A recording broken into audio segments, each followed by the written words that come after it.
So it's my pleasure now to welcome our second speaker, Nineta Hrastelj, that you might have seen at the EuChemS booth, of course. She's acting since 2011 as the General Secretary of EuChemS, where her tasks are strongly related to science and policy interface, and she's acting as an evaluator in many EU proposals. So, floor is yours. Thanks. Thank you very much. I think it's still good morning to everybody. Yeah, I am still involved in evaluations of different project proposals at the European level. And what I would like to share with you today is my knowledge, view, and experience when it comes to evaluation of Marie Skłodowska-Curie project proposals. But before really starting, can you let me know how many of you had or has MSc Grant? 1, 2, 3, 4. Excellent. So you will be able then to also add something from your point of view. How did you find it? And when you hear how we see it from the evaluator's point of view. But let us start at the very beginning.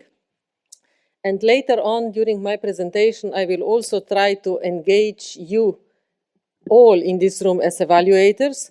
I had an idea to do this online, but unfortunately it didn't work out because we couldn't manage the software which is needed for this. But we will improvise a little bit with papers when we get there and when you become evaluators. I don't know how familiar you are with the system of independent experts at the European level. Is any of you registered in this database? 1, 2, 3? That's not that much. So I will explain a little bit. If you want to become an evaluator of any research program or scheme at the European level, the first thing you have to do is you have to register as an independent expert in the database. In the database, you can do this anytime. It's open all the time. And then once you are in this database, you are in the pool of independent experts, and you may be invited to evaluate any of the programs which are running at the European level, depending on your area of expertise. So if you're not in this database, you don't have a chance to be invited. Once you are invited, now I'm talking for Marie Skłodowska-Curie actions, you may receive an email from a research executive agency, which is coordinating and running all the evaluations, telling you, look, you have been selected as a potential evaluator, and then the email is usually pretty long with all sorts of information which must be there, and then they ask you to confirm whether you are available during the indicated period. And they also add that this doesn't mean any commitment yet from their side. So that's the first thing which you get. Then you may say, yes, I'm available at that time and I can act, and the process starts to run. So when it comes to evaluation then of the MSc project proposals, evaluators are of course not the only ones who are involved in this process. And this is what I would like to emphasize here. So you have different roles. The agency is one who is running the entire evaluation process. Then you can be invited as evaluator, and this is what I will be talking about today, because this is where I have my personal experience for many years. But then in addition to evaluators, there are also vice chairs and chairs and independent observers, and each of them has their own role, and I will briefly explain the roles each of them has in the process. Okay, we are still, or basically all the time, with Marie Skłodowska-Curie actions.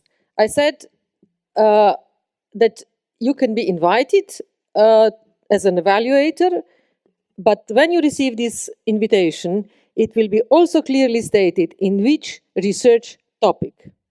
And what you see on this slide are all the research topics which are under Marie Skłodowska-Curie actions. So as a chemist, you can probably be invited for either chemistry or environment and geosciences and life sciences, probably. So it states you are invited as an expert for evaluation of proposals, let's say in life sciences, just as an example. What does this mean in practice? If this invitation gets confirmed from the agency side and from your side, and you know that you are now in life sciences, you then first get access to all the project proposals that were submitted for life sciences, which is usually quite a very, very long list of proposals. And for each proposal, you have access to the abstract so that you can clearly read what each proposal is about.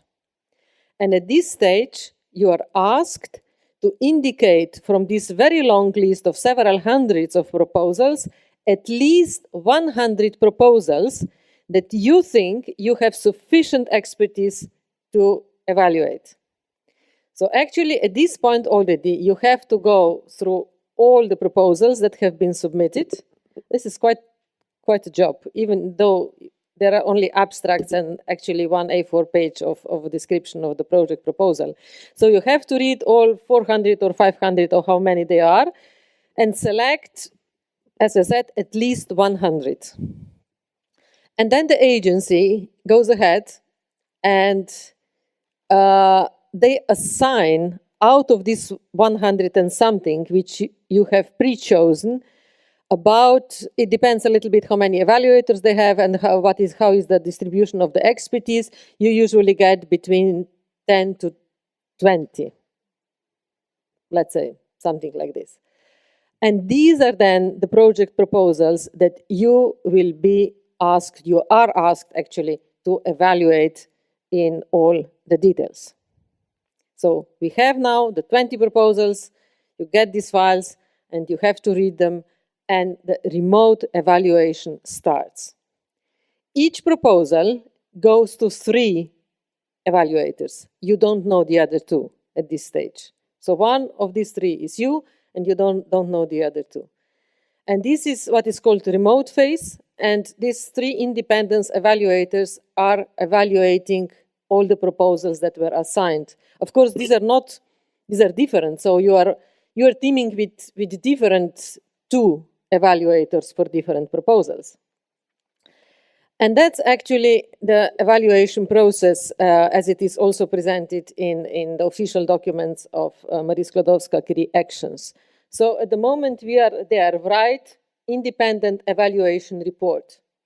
And then each evaluator sends this independent evaluation report to rapporteur. One of these 3 evaluators is rapporteur. So everybody, and you are also rapporteur for some of them, but not for all 20 of them. So this goes to rapporteurs, and then rapporteur writes what is called consensus report. And this consensus report goes back to the other 2 evaluators who may or may not agree with the consensus report. If the marks of all 3 evaluators are very close to each other, then it's usually relatively easy to agree on consensus report. But if one evaluator is considerably different than the other 2, then discussions definitely take place, and we are trying to convince each other who is right, sort of, if I say it in a little bit simplified way. Sometimes more than one meeting, one discussion is needed to agree. These discussions are limited in time usually, so we don't have half an hour of time to discuss backwards and forwards. We have to be efficient, usually 10 minutes or something like this. But there must be, at the end of the day, there must be an agreement. And once this consensus report is agreed amongst all evaluators, it goes to the vice chair, to the chair for quality checking, and for final approval. What does it mean, quality checking? Quality checking means that the marks which we assign to different criteria and the text which goes with each mark should be consistent. So we cannot give, I will show you later, excellent, and then we state 5 deficiencies of a certain project. So this cannot be the case. And it sounds perhaps simple, trivial. It is always very well coordinated by the agency.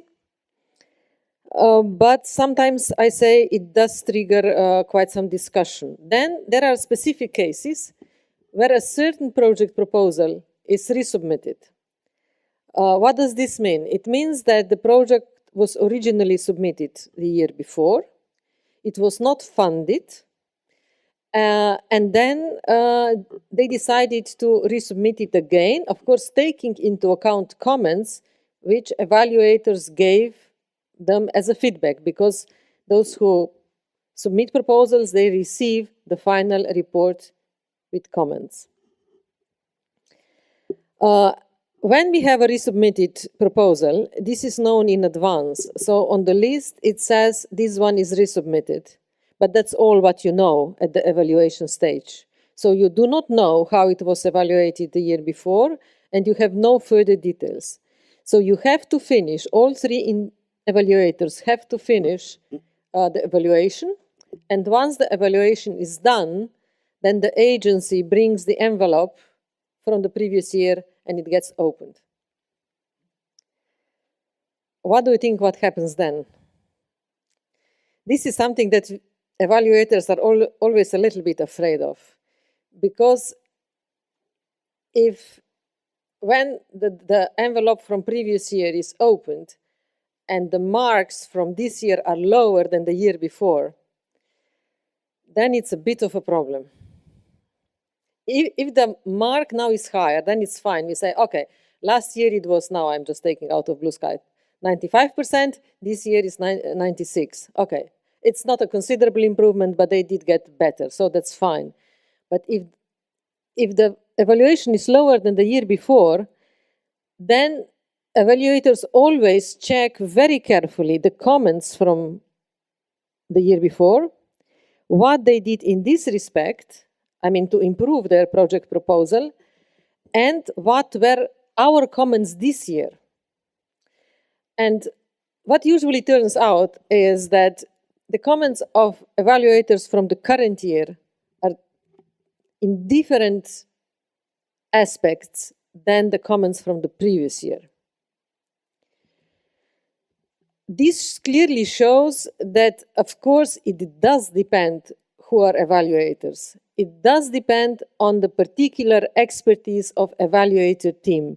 Because if you have 3 evaluators who are really good experts, I don't know, in a certain area, but next year you have at least 1 evaluator who has expertise perhaps a little bit outside this, which can be beneficial, of course, but the project proposal is read differently.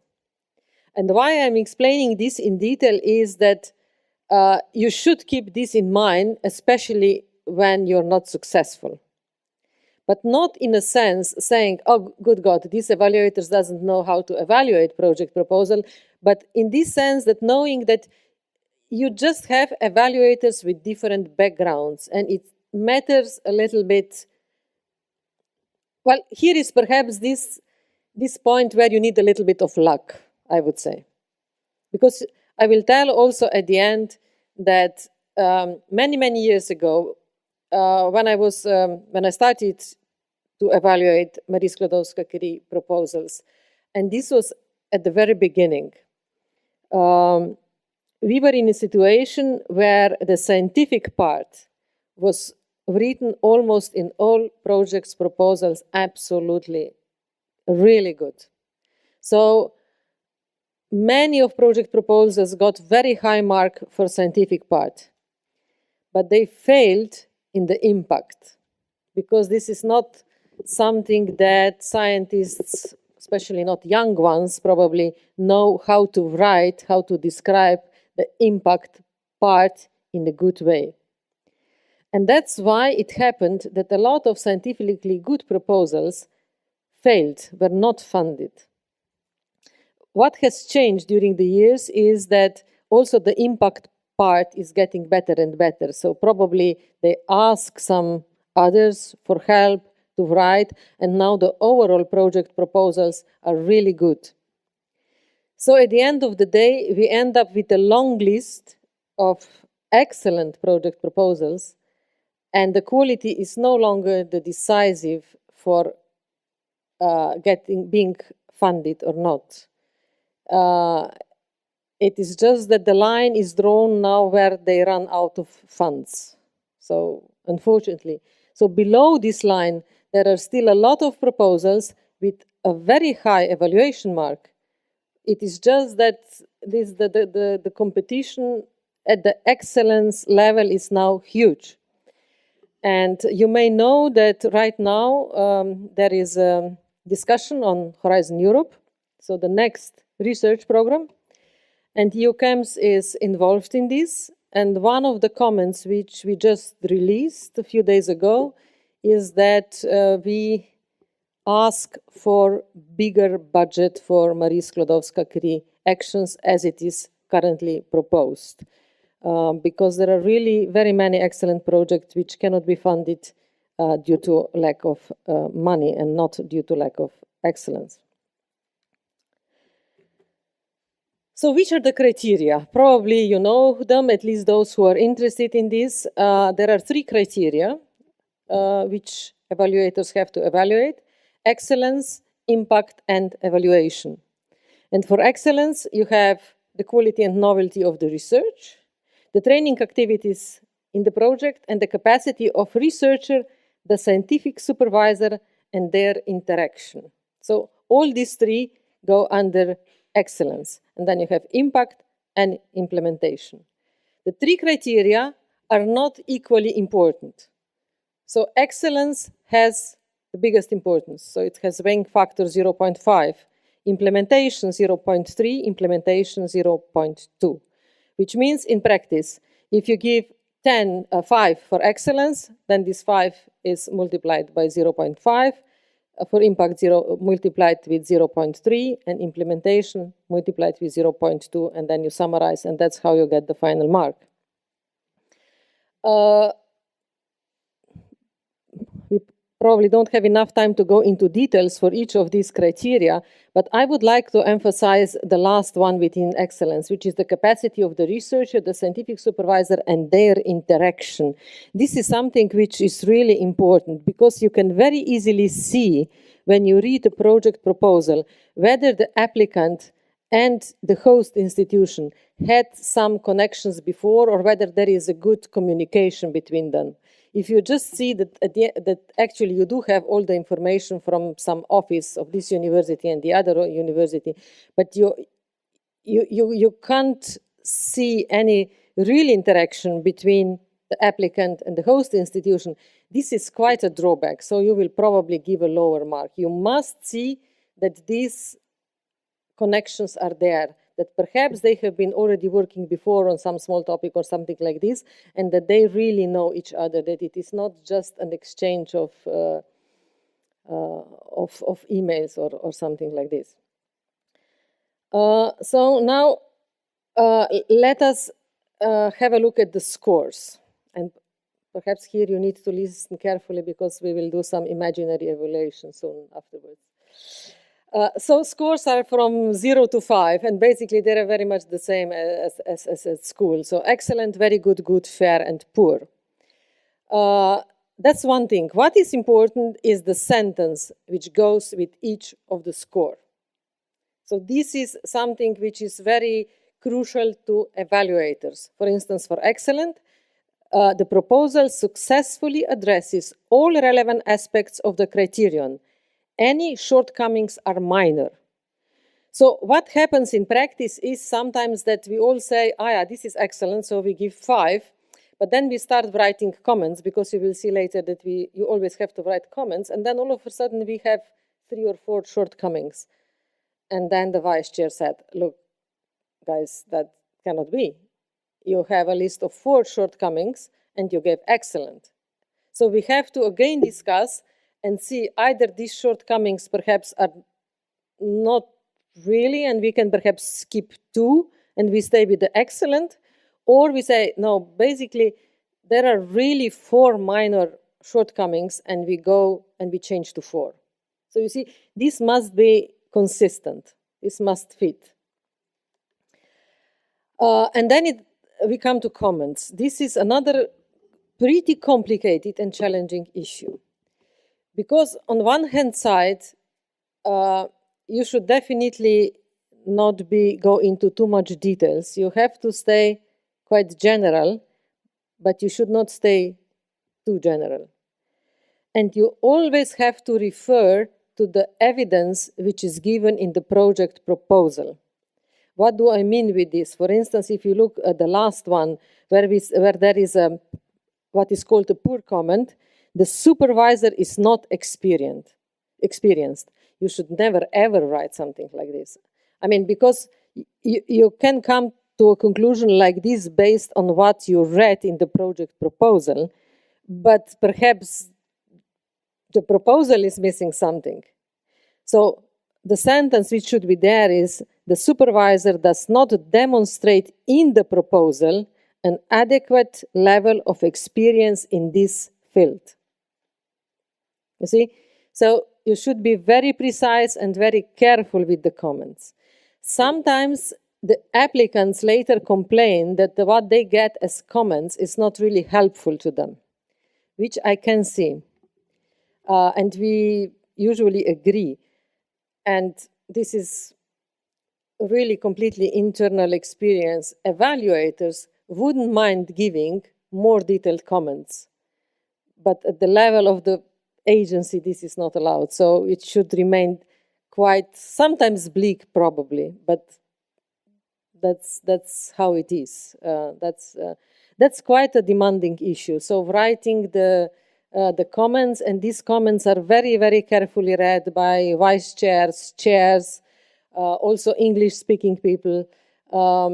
Some sentences are more or less standardized, like the one which I just read, for instance, so you may see them coming out quite often. Yeah, so that's quite a difficult issue. And now I was just thinking to make a little bit of interaction.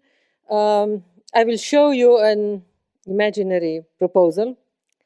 And I will ask you to do evaluation. Of course, you can't do the real evaluation because I just put in 3 sentences for each, while the real proposal has quite some pages. But nevertheless, let's see if we will have some scattered results.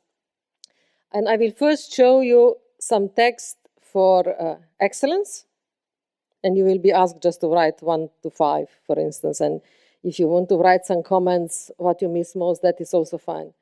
And then we will do the same for impact and the same for implementation, just to give you a flavor, for instance, what does it mean? And that's the research proposal. So it's about Mars Science Laboratory, linked to NASA. Doing some analysis, X-rays, diffractometer, instruments, well, super top science. That's about the research. Then you have about the host. It says host research group has 3 staff members and 2 associate researchers, 2 postdocs and 3 PhD students. The group has so far hosted 3 MSc students. Well, is this sufficient? Is it not sufficient? It's up to you to decide. About the candidate, the scientist has 5 publications in the last 4 years in journals with impact factor. 3 has been accepted for publication in addition to this. The scientist has 10 contributions to conferences, 7 oral and 3 posters. The scientist is participating in 3 research projects and is teaching subject, whatever, at the university. Training.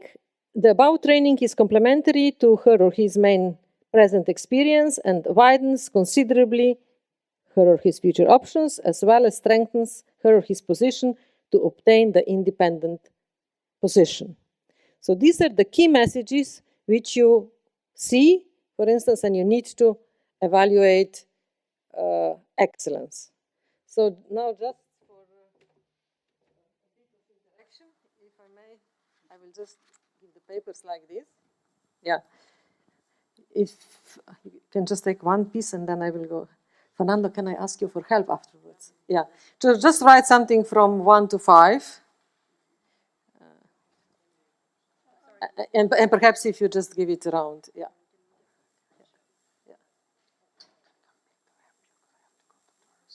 Okay. Can you help me?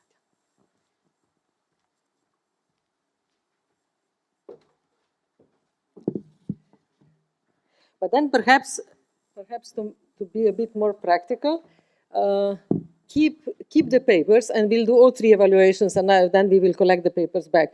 So this you have for excellence and this you have for impact. And it says you have the 5 sub-criteria, potential for acquiring competencies. And it says host lab well-equipped. And then it's about career development. And you have the information that new skills will be learned, such as leadership. Leadership, that's usually the case because it is supposed that the applicant will lead this project proposal, so leadership will surely be addressed. And then it's sub-criteria contribution to European excellence and European competitiveness. This is usually a difficult one because you do have, of course, there a statement that this project will contribute to European excellence and European competitiveness, but you nevertheless still have to justify it a little bit further.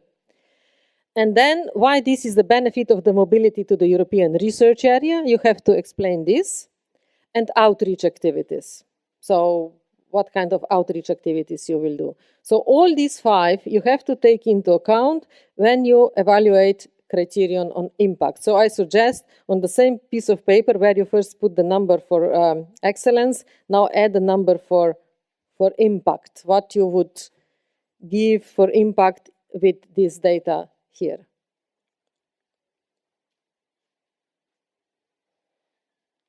And then if we move to the last one, which is implementation. For implementation, you have 5 sub-criteria. One is quality of the infrastructure and facilities.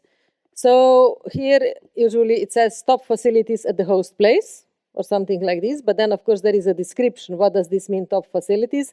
And different evaluators may disagree. Some may say, but this is not top. There are more advanced facilities already right now. And then you have the international collaboration of the host institution. So, of course, it is desired that the host institution has a vast experience in hosting young researchers or researchers. Then it is work plan feasibility and management. So this is a pure project proposal management, which should be realistic. So you shouldn't try to squeeze too many things in, because then we will say, that's not realistic. They are not able to do this work within 1 month. They definitely need more. Then dissemination of results through scientific channels and practical and administrative arrangements, meaning if there is somebody who will help you with finding a room and everything that goes with moving. So that's for the implementation. And just put the 3rd number down, how you would do it.